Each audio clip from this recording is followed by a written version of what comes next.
assuntos e versões. O que vai impactar na sua vida agora no Café com Política. No Café com Política de hoje, a gente vai conversar com a vereadora de Belo Horizonte, Bela Gonçalves, do PSOL. Vereadora, bom dia, bem-vinda ao Café com Política, prazer falar com a senhora.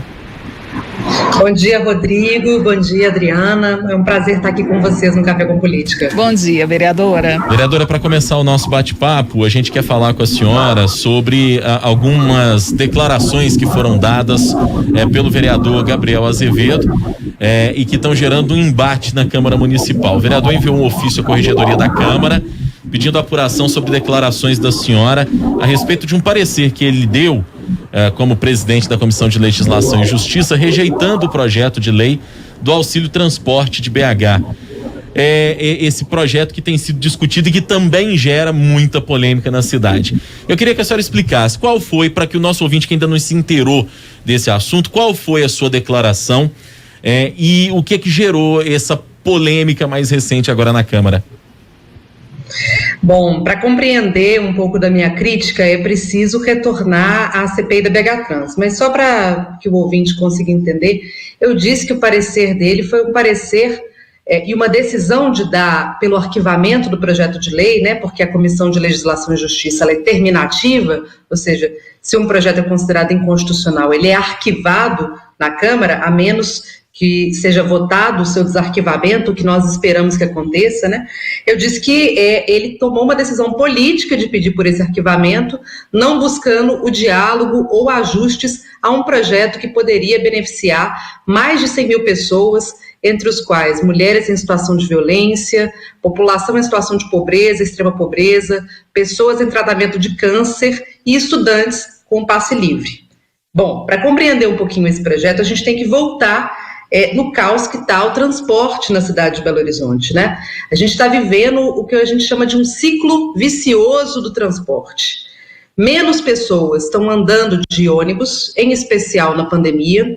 Isso faz com que as empresas piorem a qualidade do sistema, retirando o agente de bordo, retirando linhas de circulação, pressionando a Prefeitura de Belo Horizonte e buscando o aumento da tarifa. Quanto menos gente andando, pior o transporte, mais cara a tarifa no modelo atual de mobilidade. Diante disso, né, e do caos que isso tem sido em todo o Brasil e em Belo Horizonte também, a Prefeitura de Belo Horizonte deu o adiantamento de 220 milhões de reais às empresas de ônibus no início do ano. No início do ano passado. Nós criticamos isso e, inclusive, representamos ao Ministério Público. Nós, eu digo gabinetona, né? Mandato meu junto com a Isa Lourença. Isso antes ainda da CPI da BH Trans. Acontece que depois nós fomos verificar que esse adiantamento de passagem, que foi muito polêmico, muito tratado nas CPIs, né? Ele foi um ato juridicamente respaldado pelo Ministério Público e pelo Tribunal de Justiça. E poderia, né, e deve ainda ser submetido à Câmara Municipal para que a forma de devolução desse recurso pelas empresas de ônibus para a cidade possa ser debatida pela Câmara Municipal. Construímos durante meses com a Prefeitura a ideia de construir novas gratuidades no serviço, de construir um cartão que pessoas que precisam usar o transporte, que hoje estão excluídas pelo preço da tarifa, possam andar de ônibus incorporando mais pessoas ao sistema e construindo um movimento benéfico para esse ciclo do transporte, né? Então, esses públicos que eu falei, pessoas extremamente pobres que estão buscando empregos, mulheres, pessoas que estão em tratamento de saúde, é fundamental para quem está em tratamento de saúde ter direito de se movimentar. Bom, o vereador Gabriel participou dessa negociação com o Poder Executivo, deu a sua palavra, inclusive, de que esse projeto passaria na CLJ, mas, no final do ano passado, atrasou a tramitação, pedindo uma diligência à Prefeitura, e esse ano, sem qualquer diálogo, apresentou um parecer pelo arquivamento de um projeto que beneficiaria mais de 100 mil pessoas. Eu disse que a decisão dele foi uma decisão política que prejudicou o povo de Belo Horizonte. Ele se irritou com isso e disse, eu não fiquei sabendo oficialmente, nem por ele, só pela imprensa, que iria representar contra mim. Na verdade, o vereador tem dificuldade de ser questionado, ainda mais questionado em um tema tão sensível que ele sabe que que não sustentou a sua palavra e a sua coerência durante esse processo. Inclusive, uma das alegações é porque o projeto seria inconstitucional. Há inconstitucionalidade na sua visão, vereadora? Não há inconstitucionalidade na minha visão, de forma nenhuma. Há um ajuste de legalidade que precisa ser feito, que o ideal seria que a Prefeitura de Belo Horizonte tivesse dado esse subsídio indireto às empresas a partir de um projeto de lei. Agora, uma vez que o recurso já está no caixa das empresas, nós precisamos fazer com que ele retorne para a população. Quando a Câmara julga o projeto inconstitucional e pede o seu arquivamento, na verdade, ele mantém uma situação complicada ali e que vai acabar fazendo com que 220 milhões, em vez de serem usados para quem mais precisa, fique no bolso dos empresários. E isso nós não vamos admitir. Por isso, a gente apresentou um recurso para que seja votado no plenário da Câmara Municipal esse projeto de lei, o recurso sobre a constitucionalidade desse projeto de lei. A Comissão de Legislação e Justiça, inclusive, ficou por 3-2. Não houve consenso ali se esse projeto ele era inconstitucional ou não era inconstitucional. E a gente percebeu que os 3 vereadores que votaram pela inconstitucionalidade do projeto e que não buscaram de forma nenhuma sua adequação em prol da população são a oposição ao prefeito Alexandre Calil. Então, colocaram, na minha opinião, o seu caráter de oposição acima dos interesses da população. Na avaliação da senhora, para além da questão da oposição, haveria algum outro interesse em torno dessa decisão por parte desses 3 vereadores que votaram contrariamente ao projeto de lei? Não, acredito que não. Acho que, na verdade, eles fizeram uma leitura estrita de legalidade. O parecer do Gabriel não é um parecer inconsistente, mas, claro, como tudo dentro da Câmara Municipal é politicamente orientado. Agora, em relação às tarifas de ônibus, vamos abordar esse assunto e falar também sobre essa transparência que é necessária. A gente vem falando a respeito disso aqui no Super N de vez em sempre, principalmente quando há reajuste e quando há também, a gente fala na questão do serviço prestado pelas empresas de ônibus. Em que pé que está essa questão da redução dos 20 centavos na passagem de ônibus em Belo Horizonte? É possível? É viável? Pelo que está sendo acordado, pelo menos tentado ser, essa negociação que está em andamento. A senhora acha que vai dar certo? Sim, é possível, é viável e é necessário para que mais pessoas possam andar de ônibus na nossa cidade.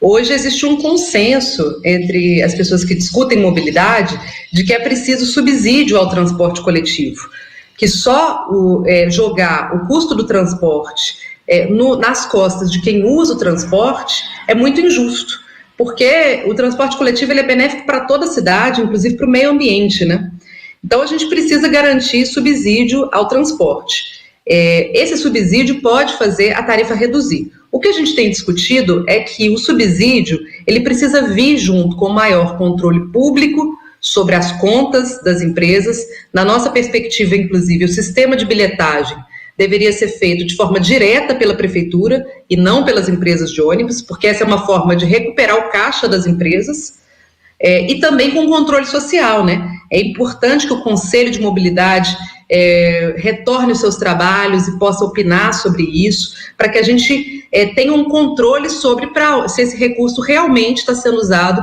para melhorar o transporte e reduzir o preço da passagem. Mas eu acredito que isso é benéfico e isso é necessário para que as pessoas consigam continuar andando de ônibus, principalmente num cenário de tanta empobrecimento da população, graças às políticas federais aí de Bolsonaro e Guedes, que têm elevado a inflação e piorado a qualidade de vida da população. Vereadora, quando a gente fala em subsídio, a gente pensa muitas vezes que outras grandes capitais, como São Paulo, por exemplo, inclusive pratica essa política de subsídio a passagens. Mas, por outro lado, a gente ouve, quando fala nessa temática, a gente ouve às vezes até gente da prefeitura falando, mas é impossível que a prefeitura faça isso porque vai desequilibrar as contas, vai mexer muito com a questão financeira da prefeitura.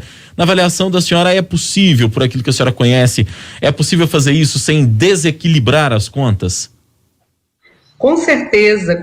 Inclusive, é possível praticar a tarifa zero em Belo Horizonte, se for um interesse político. A cidade de Mariana agora está considerando busão ônibus de graça para a população com subsídio público, porque o direito de se movimentar pela cidade, né, o direito à mobilidade é um direito constitucional, ele não pode estar restrito a pessoa ter ou não ter condições de pagar para se movimentar pela cidade. E se movimentar pela cidade é fundamental para a pessoa acessar saúde, emprego, lazer, tudo, né? Então, é possível sim, só que hoje a gente tem um gargalo, que é os municípios têm um orçamento reduzido e são responsáveis por pagar muitas coisas. Então, está se discutindo, a âmbito federal, a criação de subsídios, de repasses para subsídios do transporte coletivo. Essa seria uma saída. A outra saída seria a construção de taxações vinculadas aqui dentro de Belo Horizonte. E aí, a gente defende, inclusive, taxações que sejam regressivas. Aqueles que pagam mais poderiam, aqueles que recebem mais, né, que têm mais carros, que usam mais o transporte, poderiam reverter no pagamento de impostos o preço do subsídio. Isso a gente poderia fazer pelo preço do IPTU, sobretaxando aqueles imóveis que valem mais de R$1 milhão. Poderíamos fazer isso de acordo com as vagas de garagem, ou outras formas de subsídio. A gente tem refletido sobre isso, reunido com a Prefeitura de Belo Horizonte e pensado a possibilidade de construir uma taxação vinculativa ao subsídio. Bela Gonçalves está conosco, vereadora do PSOL, vereadora de Belo Horizonte, conversando conosco aqui no Café com Política, hora do bate-pronto. No Café com Política, hora do bate-pronto. Vereadora, a senhora já conhece o quadro, né? Já esteve aqui conosco em outras oportunidades. São perguntas objetivas, respostas também objetivas. É como se fosse um ping-pong. A gente já pode começar? Vamos. Para começar então, vereadora, mobilidade e política, possível conversar? Mobilidade é um direito e precisamos de políticas que pensem no povo. Auxílio transporte. Auxílio transporte é uma necessidade para que as pessoas tenham direito de se movimentar na cidade. Tarifas de ônibus. As tarifas de ônibus são hoje caríssimas e penosas para a população. Prefeito Alexandre Calil. Prefeito Alexandre Calil, tome mais coragem, reveja o contrato com as empresas de ônibus e pense a mobilidade de forma estruturada. A presidente da Câmara, Nelly Aquino. É uma pessoa muito sagaz e uma política muito habilidosa. Espero que ela também faça como fez na renda emergencial, construindo consensos para que a gente resolva o problema da mobilidade na cidade. Bela Gonçalves, em 2022, permanece na Câmara, tenta outros projetos, outros cargos na política? Estamos pensando sobre isso. É muito importante que a gente consiga retirar Bolsonaro do poder, se possível elegendo um governo popular, nós estaremos com Lula, mas para além disso a gente precisa de uma bancada federal e de senadores que consigam fazer essa luta política. Então estamos nesse debate dentro do PSOL e é possível que haja candidatura sim. Para encerrar, Gabriel Azevedo. Gabriel Azevedo precisa ter um ego menor e mais coerência para pensar na cidade. Vereadora Bela Gonçalves, do PSOL, participando e conversando conosco aqui no Café com Política. Vereadora, agradeço demais a participação mais uma vez, a gente está à disposição, contamos com a senhora em outras oportunidades. Obrigada pelo convite, estou sempre à disposição. Muito obrigado. Um abraço para todos os ouvintes. Para a senhora também.